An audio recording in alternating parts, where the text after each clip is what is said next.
Uh, Good evening, everybody. I would like to introduce you the very, very, very special guest of tonight, Philippe Toledano! We're going to do standing. Yeah? Standing? Yeah, just because I want to show the respect to the artist. I'm going to stand, you can have a seat. Kneel. Yeah.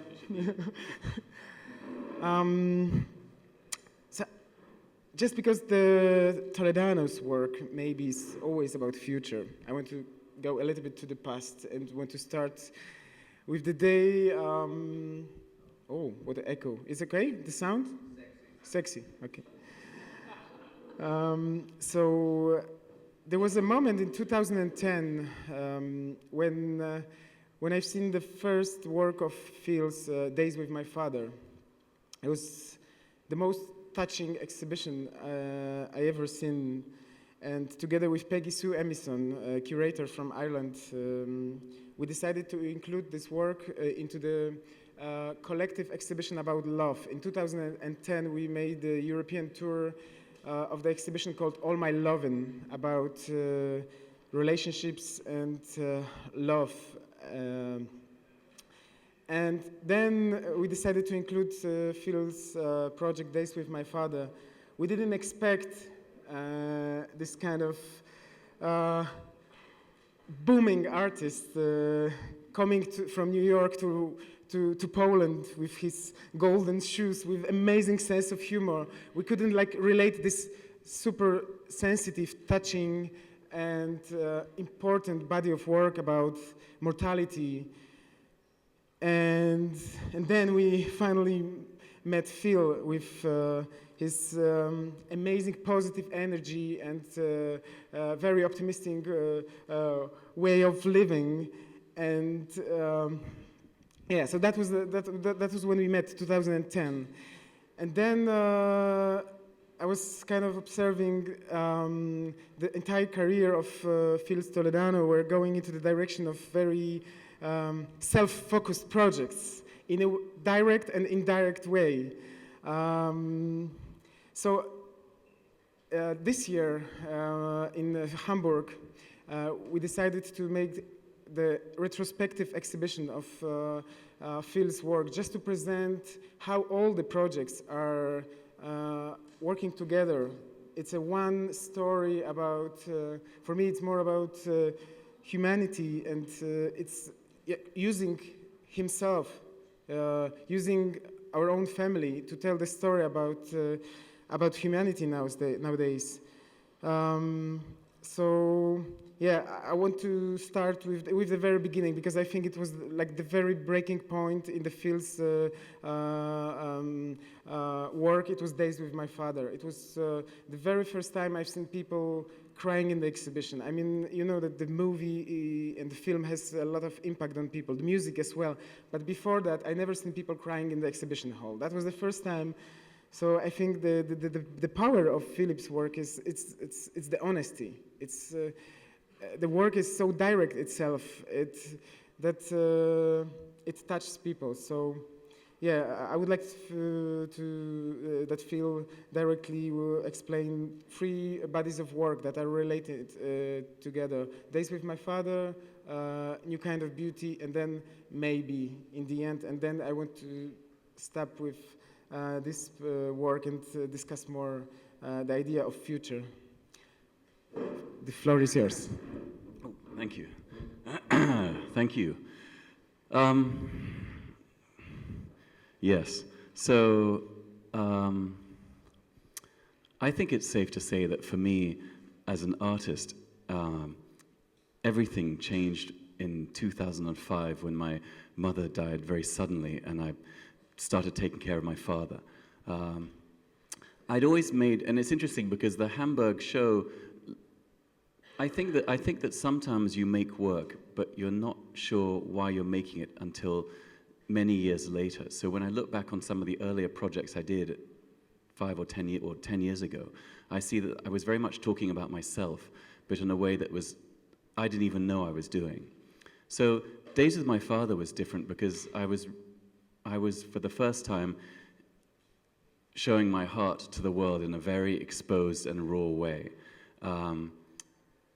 And it was such an extraordinary experience because it made me realize that I could develop a language and to talk to myself in, and made me realize I could use this language to try and understand things that were happening to me in my life, and I could try and make sense of things around me.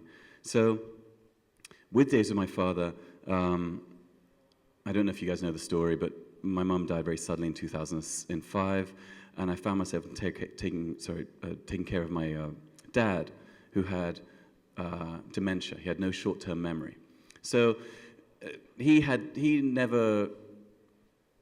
couldn't remember that my mother had died, and so every sort of 10 minutes or every half hour for the first 3 months of our life together, he would say, "Where's your mother?"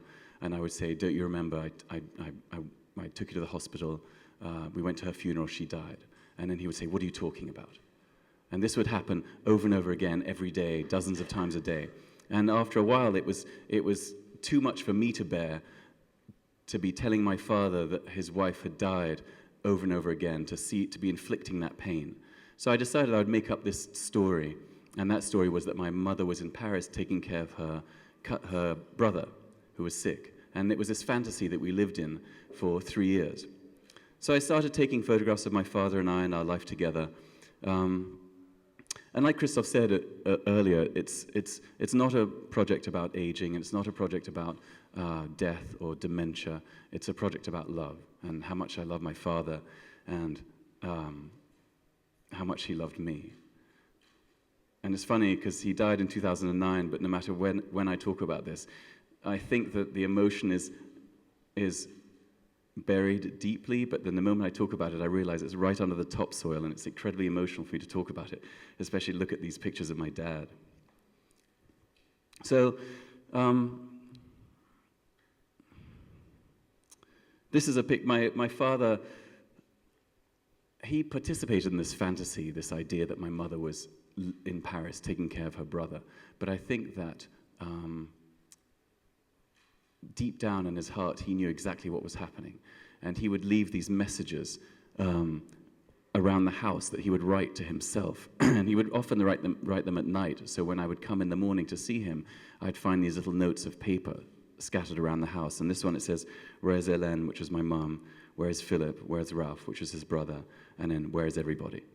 And I think that his decision to kind of participate in this fantasy with me was his last act as my father, to protect me in some way. So my dad was very funny. He was actually much funnier once my mother died.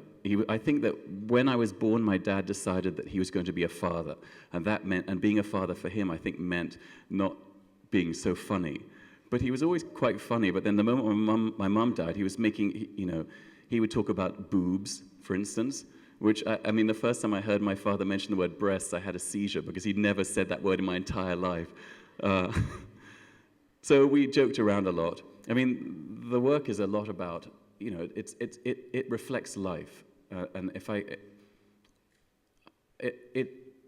I never expected the work to have the effect it did, and I've thought a lot about why it might have that effect. And I think in part because often work about old people is unremittingly sad, and this is not unremittingly sad. It's everything that life is. So it's funny, and it's sad, and it's strange, and it's heartbreaking, and it's weird. This is actually one of the first things that made me start thinking about the project Maybe. My father was an actor, and he's watching this film that he made in 1931, and he hadn't seen it since 1931. So I got a hold of a copy and watched it together, and it was kind of this fantastic experience. He's on the right-hand side with this moustache that he couldn't actually grow, so they had to glue it on. But you always think of parents are sort of like a separate species of humanity. They were never people. They were always just parents. When you have parents, you never think of them as young or as kids or as teenagers. They were just parents always. So when I was born, my father was 58. And even though he was tall and he was healthy and he was handsome and all this stuff, I never he was never young. So to see him in this film at probably 25 years old, and to see him tall and strong and beautiful and with a clear voice was extraordinary. And it occurred to me when I was watching this film with him that everything that I knew about my father had not happened to him yet. The idea of being in the Second World War, the idea of my mother, the idea of me, the idea of my sister, the idea of living in England, all the things he was going to do, none of that stuff had happened to him yet. It was this enormous sea of unknown that stretched out in front of him. And that idea lodged itself somewhere in the back of my mind. In some ways, Days of My Father is also the beginning of the Maybe Project, and I'll explain a little bit about that later. So I spent 3 years taking photographs of my dad and writing about it, because I like to write. I know that a lot of photographers shy away from words because they think if they have to add words, they're not doing their job as a photographer, but I don't think that's true. I think my job, as I see it, is to talk about something clearly and honestly, and if that involves words and pictures, then that's what I have to do. In this picture, my dad he was quite a vain man. I was trying to take him to the doctor once, and he was in his wheelchair, and he caught a glimpse of himself in the mirror on the way to the elevator, and he refused to leave the building until we went back into the house to dye his hair. Because he said, "Oh, I can't go out with this white hair." And I said, "Well, what are you expecting, like a horde of ladies outside screaming?" And he said, "Well, you never know." So we went back inside, and needless to say, we never made it to the doctors. This is actually one of my favorite photographs of my dad. When you see films in the 1940s and 1950s of America, and you see Americans in those films, they always seem so indomitable. They always seem so like that everything is possible for them, and that's how my father was. He was this person for whom everything was possible. He had incredible ambition for himself, and I grew up with these extraordinary stories of my father just opening every door that was not supposed to be opened. And when my mum died, and as an only child, he had tremendous ambition for me, and I have to say that I was a deep disappointment to my parents for much of my life. I was not very good at school. I was kind of disastrous at school. And then even when I worked in advertising, I used to get sort of fired on a semi-regular basis. But he still had hopes that one day his son would do something of value. He never gave up. So his ambition didn't really exist anymore, but he had ambition for me. So he would always ask me when I opened the door, he'd say, "Philip, what have you been doing? What have you been up to?" And because my job as his son was to fill his life with joy, it didn't matter whether what I'd been up to was true or not. The point was to make him happy. So I'd make up stories about my own success. And that made him happy. That filled him with joy. So in this picture, actually this is a true picture, because I had just done a shoot for the New Yorker, and he said, "What have you been doing?" And I put the camera on the table, and I said, "Oh, I've just done this shoot for the New Yorker," and his face lit up with this joy, and I took the picture. My dad was a championship napper. He was very skilled, and he taught me that skill. If I don't make any sense this afternoon, it's because I actually just had a nap, and I've woken up, so I'm semi-incoherent.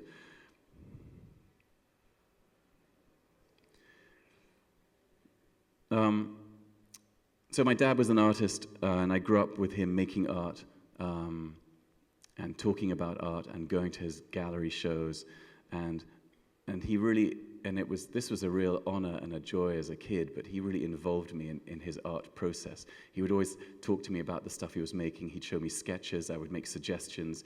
He would sometimes act on those suggestions. And when you're a 10 or 12-year-old kid and your father makes a painting based on an idea you've talked about, it's a pretty extraordinary feeling, I can tell you. So in this picture, the sun was kind of flooding into the living room, and he was talking about how he was going to make this whole series of new paintings.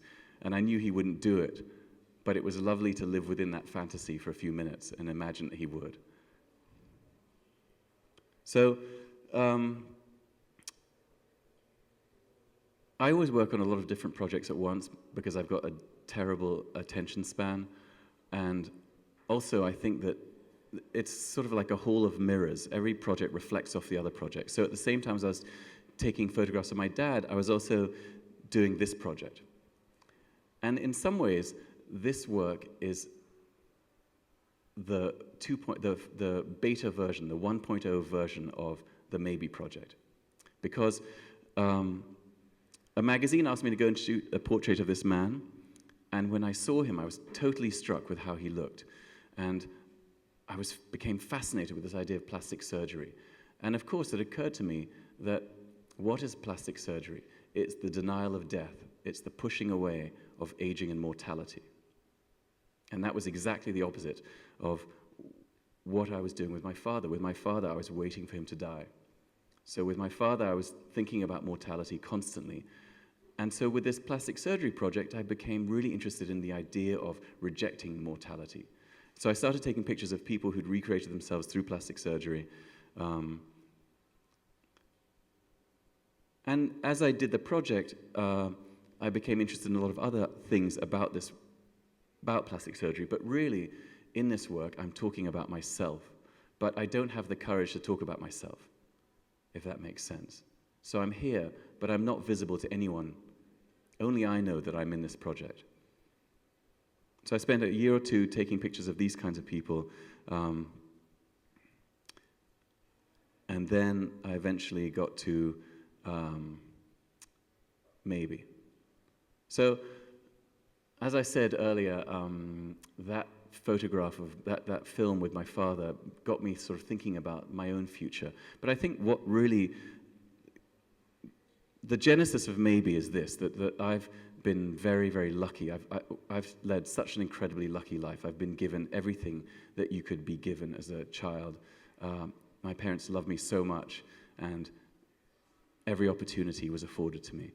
And when you are so lucky, you just always expect that you will be lucky in your life. You never expect that life will betray you, that life will take you out at the knees in some way. You just assume that things will always go your way. And I know it's an amazingly privileged and egocentric thing to think, but that's how I thought. And when my mother died so suddenly, it was so unexpected because my father was 95 and my mother was 79. And my entire life I had grown up with the idea that my dad would die first. And then my mother and I would, be together for a while. So I realized that I had no control over my destiny at all. And I know that's obvious to most people, but it wasn't obvious to me. And that realization really frightened me, that I wasn't driving, I wasn't steering the ship in any way. And I began to obsess about this idea of what might happen to me, how else life might betray me. And I would remember I would walk down the street and I'd see a homeless person, or I'd see a woman all bent over walking, and I'd think to myself, at some point that person was not homeless, at some point that person was loved by parents, at some point this woman could walk perfectly normally, and she had no idea that this future was waiting for her. And I became really obsessed with it. So I decided, and it seemed very foolish at the time, but I decided that I would confront my fear. Rather than worry about it, I would try and make my fear real. Because the stuff that's unreal is always so much more frightening than the things that are real. So I decided I would confront my fear, and I would try and anticipate all the worst possible things that would happen to me in my life and make them into photographs. And I remember telling this to my wife, and she was not happy about it at all. In fact, we were seeing a shrink at the time together, and the shrink said it was a terrible idea and I should not do this. And I completely understand why, because it was, and I don't mean this to sound dramatic, but it was dangerous, because I could quite have easily gotten worse. Realizing my dark fears might have made me much worse than I was already, and it was a risk. But I was prepared to take it, because I find that when I have ideas, I have to do them. they have a gravitational pull that draws me towards them, and I can't not do them. So even though rationally I didn't want to do this project, emotionally or spiritually or whatever you'd like to call it, I had to do it. So how do you research the future? Because photography is always about the past. So I took a DNA test that told me what things were going to happen to me, what illnesses I might get.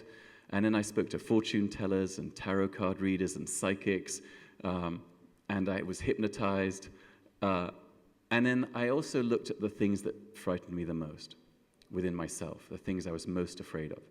And then based on this stuff, I worked with a prosthetics expert who took a silicone mold of my body up to my chest, and then he would make these silicone casts of my face, and they would be applied. That's the Fat Phil.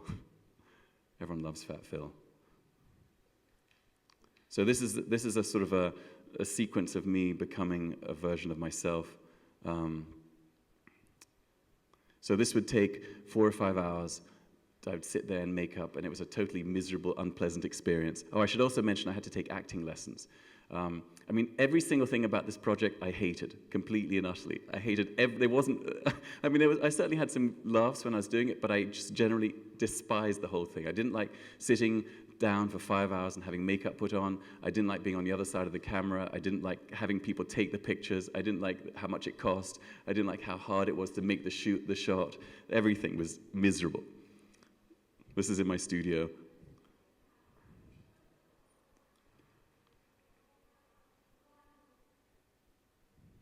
So that's how that would end up. So actually, this is an interesting photograph because this is one of the very first ones I did, and it was very soon after my father had died. And this is exactly what I used to do with my dad. I would take him to the park, and he would fall asleep, and I would text my friends saying, "I'm really bored. What are you doing?" And it was very, very hard for me to do this because I was being my father. But the thing about this work is, for me, it's not about the photographs. It's about the process. And by that I mean this, that as you go through life, you become accustomed to how people look at you. And so when you go from 45 to 95 in one day, people look at you very differently. Because when you're 95 in a wheelchair being pushed by a nurse, you don't matter anymore. You are someone at the end of their life. You are invisible to the world.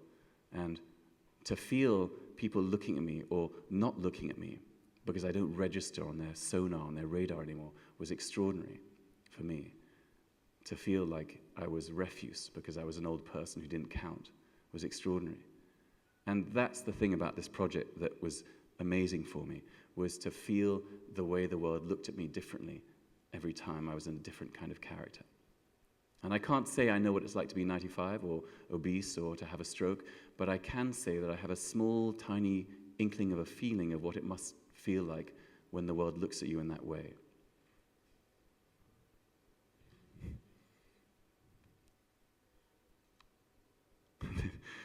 People always ask me if this was a very hard photograph to do, and I say no, because in the other ones, I had to try and be a version of myself. But in this one, I'm dead, so I have no thoughts. I'm just floating in the bathtub like a sponge. This is actually, I will never forget this, and I will never forgive the makeup artist. He said to me, "I'm going to try a new thing, a new technique with your hair to make you bald." And it was a flesh-colored paste that he put into my hair, and he molded it into this thing. And then after, 6 or 7 hours of having this stuff on, he said, we finished the shoot, and I said, "So how do I get it out?" And he says, "Oh, you've got to wash your hair with peanut butter." So I'm in the shower, and he only had chunky peanut butter with the bits of peanuts in there. So I'm in the shower with peanut butter in my hair. It was utterly disgusting. Oh, I don't know how to get rid of that thing. This is actually, in some ways, my favorite photograph because I'm totally oblivious. I have no sense of how the world sees me, and I don't really care. And I kind of love that. But it was really,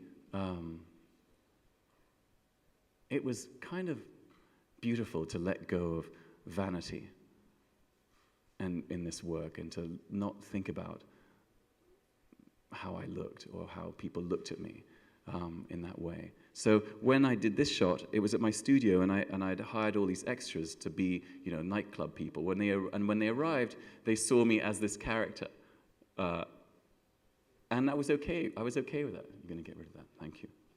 Oh, just your presence. This was also one of the early shots.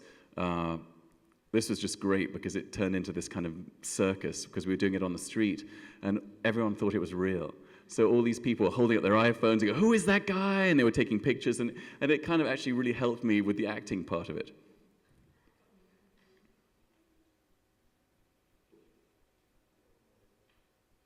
This is, I guess, going back to my plastic surgery stuff. In some ways, this is very connected to the nightclub photograph, because again, I have no sense of how the world sees me.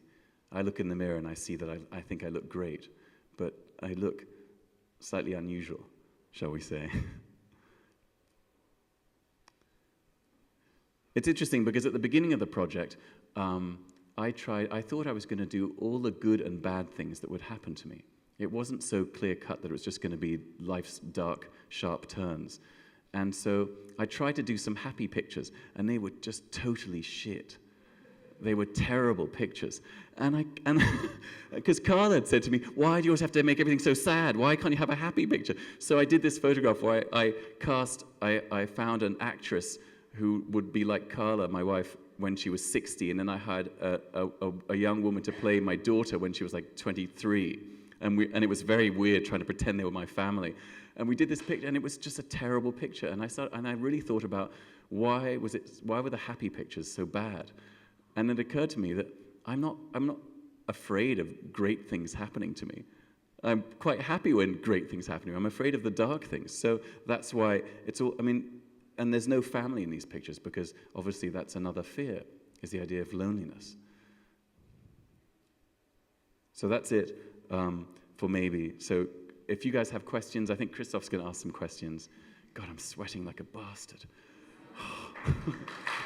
Thank you.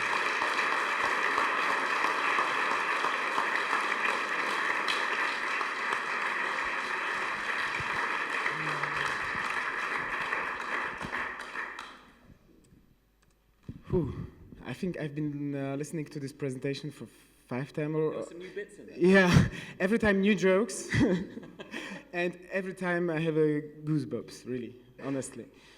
So the thing is with your work, I think it's, when I said in the beginning, it's this importance that you can feel in your belly. I mean, there's a certain kind of photography that it's purely visual. You can see it's beautiful. There is a certain kind of really good work that you can really feel something, and then when you feel the work in your belly, I think this is the maximum level you can reach in expression in artistic project. Just to give you the idea of the backstage of the work, maybe, because we met 3 years ago in New York in Phil's studio. And we were both discussing that photography is like 90% of the work is like memories, history, diaries, and all the photojournalism is always about presence and discussing what is happening right now, yesterday, today. And we both had the same idea, like, let's develop something on future. So Phil developed the Maybe project, and I decided to dedicate the whole Triennale of photography in Hamburg about future. To the idea of the future. And I was trying to convince the board of the festival. There was like 9 big museum directors of the triennial board, and they said, "No, I mean, it's nice, it's nice, but, bring us some big names, some Nan Golding, I don't know, Cindy Sherman, we don't know Toledano." So my goal was like, I was super stubborn. I was trying to convince them, and it took me like 3 months to convince the board. And the joke was like, yeah, we made the Toledano big, and we made this big print of 10 meters that became iconic actually in Cortona as well. So Just a couple of backstage images. Okay? So for me, the most important in this project was influencing the audience. Like the biggest feedback we got after the first weekend of the festival was like, wow, I started to think about my own life. And after that, I also went to the fortune teller. I was so curious, like how does it work? How can you discover your own future? So yeah, so just using yourself, your own life, and expose your life like hell. I mean, everyone knows many things about your daughter, your wife, your mother, your father. You just expose a lot, but I think the purpose was really good. It was strong. It was important, and that influenced the thousands of people. So thank you, Phil. Thanks for that. Yeah. So is there any further questions? Oh, Manik. What has been your favorite criticism? Manik said, what was my favorite criticism? Well, I don't like any criticism as an artist.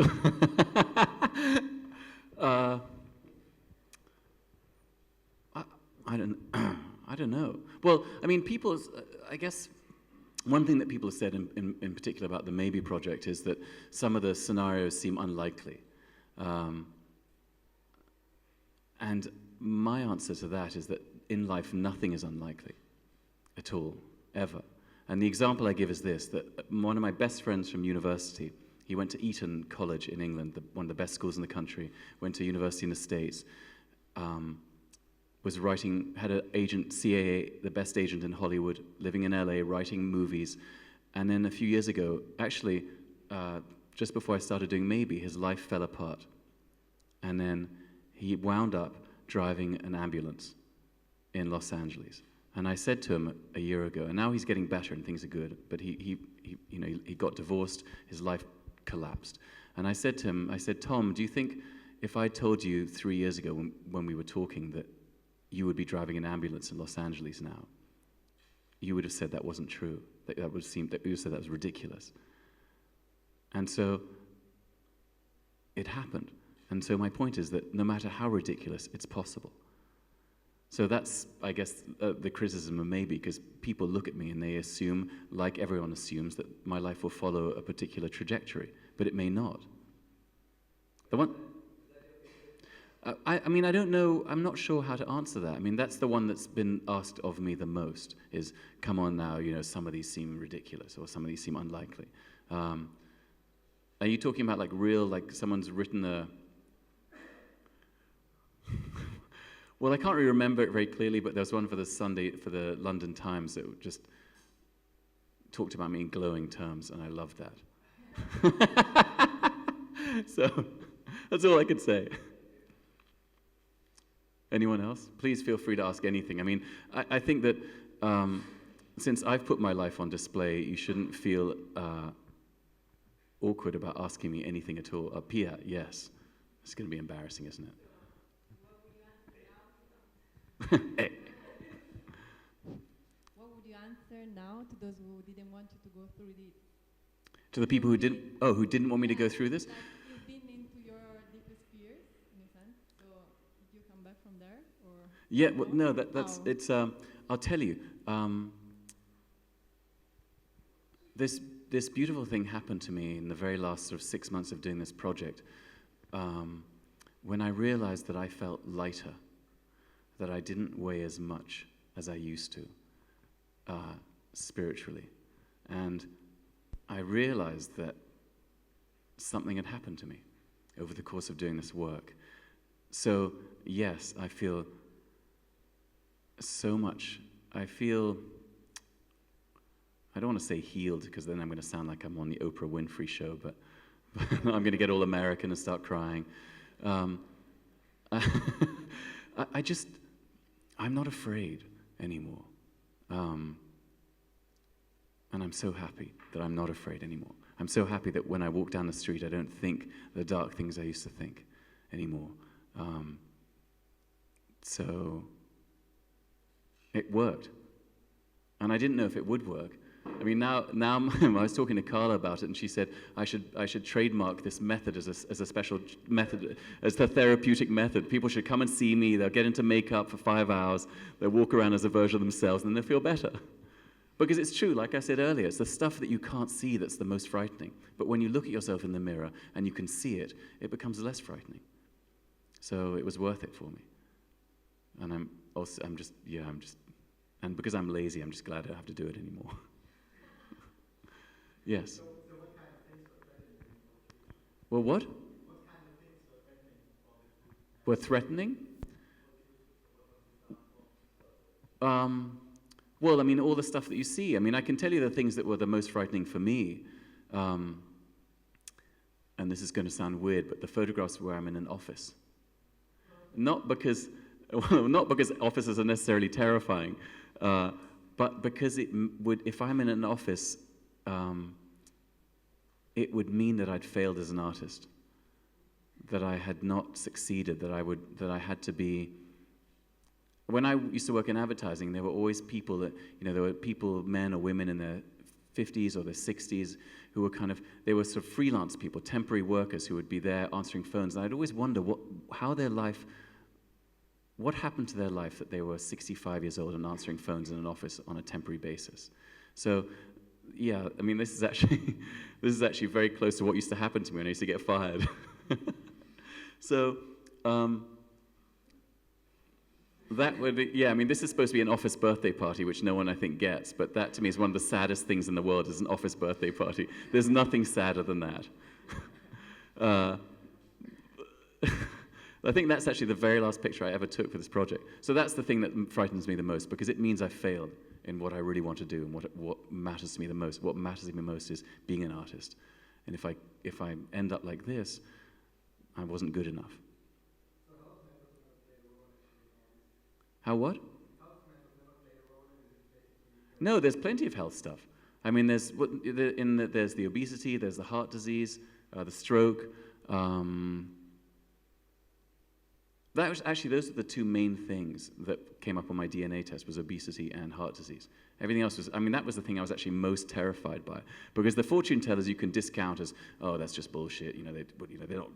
What do they really know? But the DNA test seemed the most real.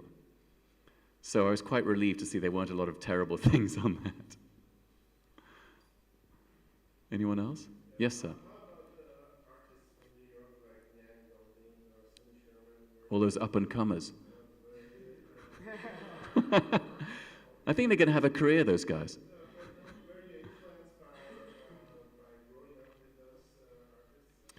Well, I'd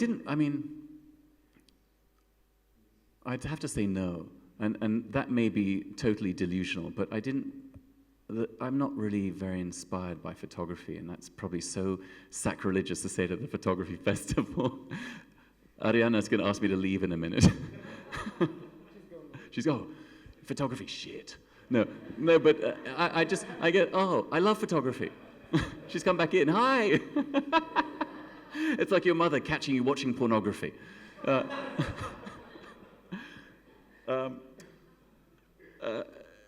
Because my father was a painter and a sculptor, and I think that was always so inspiring to me, because I couldn't really do it. So that when I look at painting and sculpture and installation and that kind of stuff, it's amazing to me because it's beyond my reach, and that's why I find it inspiring. I mean, photography is, I'm capable. I can do that. So I'm inspired by stuff I can't do. The Cindy Sherman stuff, that name comes up. She totally stole my idea. She's doing something very different, because look, in my work, I tend to be I'm an incredibly obvious person.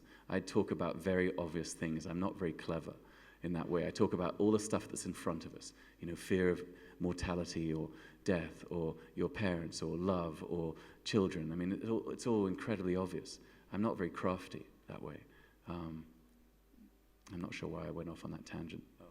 What's so fantastic, I don't want to criticize some of the art events, but if you go to various exhibitions and after seeing the show, you still have no clue what was it about, and you have this idea that you are cheated by the artists, and then suddenly you go to this very simple storytelling about your life and your fears, and you finally go out from the exhibition hall and you're absolutely thinking like people were emailing you weeks after the opening of the show. So I mean, it works. Be honest, yeah.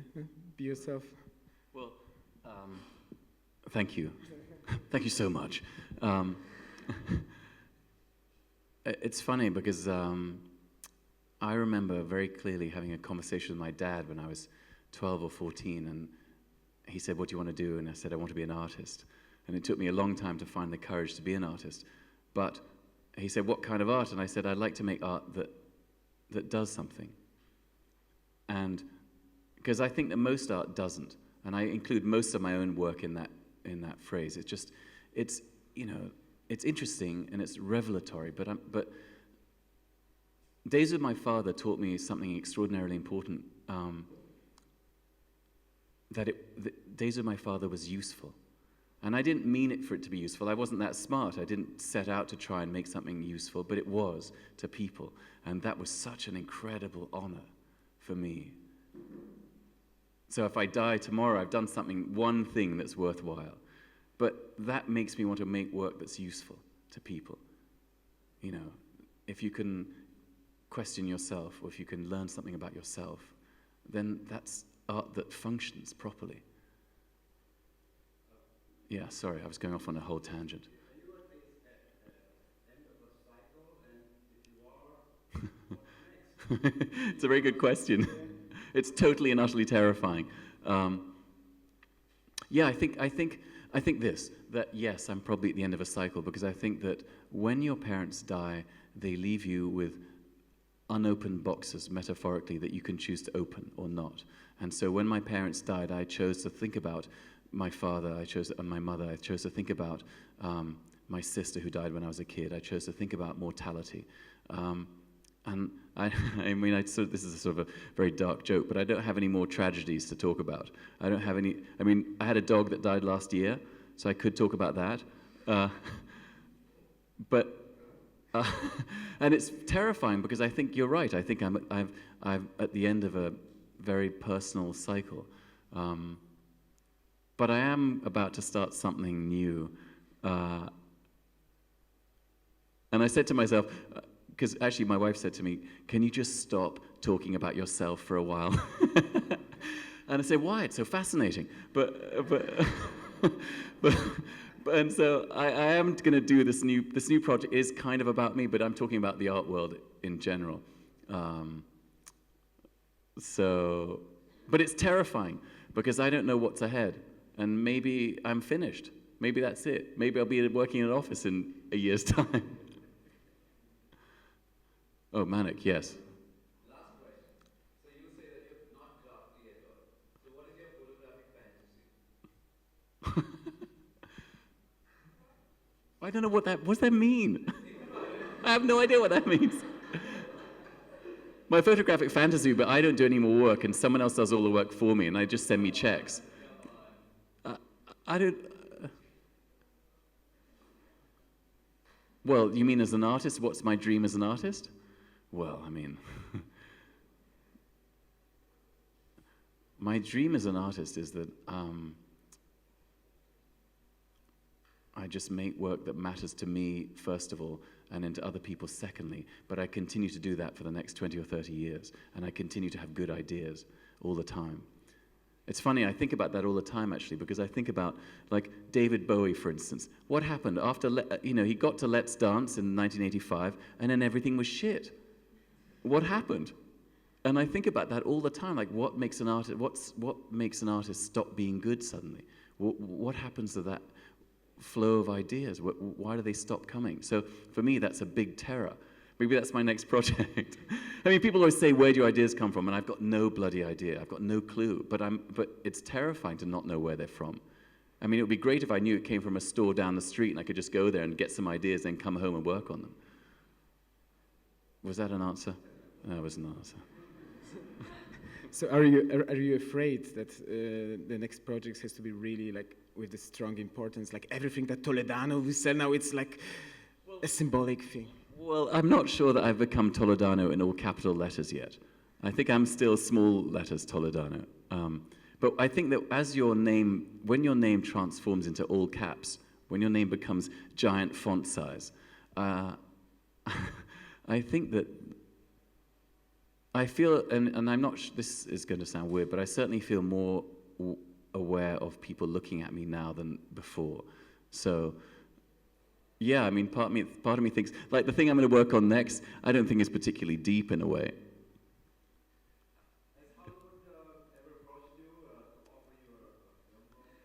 Actually, Hollywood, Days of My Father, someone bought the movie rights to Days of My Father, and I went out to LA and I wrote the screenplay with my friend Tom, the guy, we had this extraordinary experience together.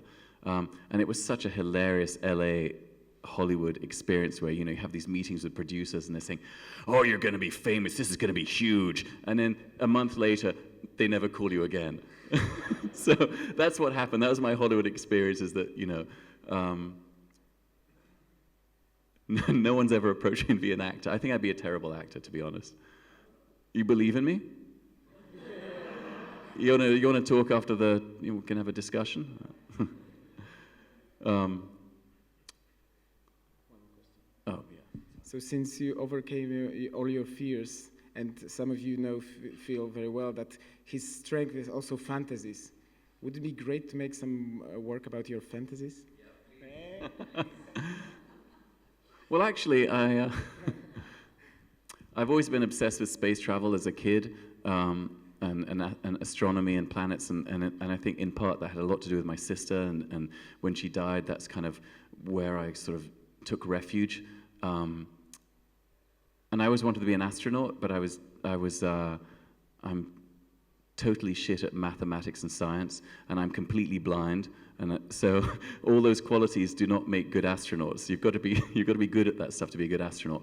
But I started trying to do this project where I was going to send myself into space, but it was all fictional. So I built this fake space capsule in my studio, and it was a disaster. It didn't work. I mean, I don't know. I mean, I think if I did a project about all my fantasies, I think people would just, it seems, look, I'm all for narcissism, clearly. I'm happy to talk about myself, but that seems like too much narcissism. I know even for me that's amazing to say that. But I think Manik and me, we meant different kind of fantasies. Sexual fantasies. I know when you say no, you mean yes. Does anyone, I'm going to awkwardly change subjects. Does anyone have any other questions? Thank you. Please rescue me. Look, I'm sweating so terribly. I do nothing. I do sofa. I'm amazing on the sofa, let me tell you. Anyone, that's it? Yeah, that's the moment to ask, what kind of camera do you use? Usually that question comes from someone in the front row, and often it's in a foreign country, and I have no idea what they're saying. And then I ask them to repeat the question, and I feel like a dick. I'm not very technical. I've never been very interested in the technical stuff because I just want to have the easiest line between my brain and the idea. So I've been using a Contax 645, this is a great way to end the talk, isn't it? So moving. Thank you so much for having me here. Thank you, everyone. I should stand up. It's a real joy to be here. Thank you. Thank you, Krzysztof. Thank you, Ariana. Thank you, Nicola. Thank you, Veronica.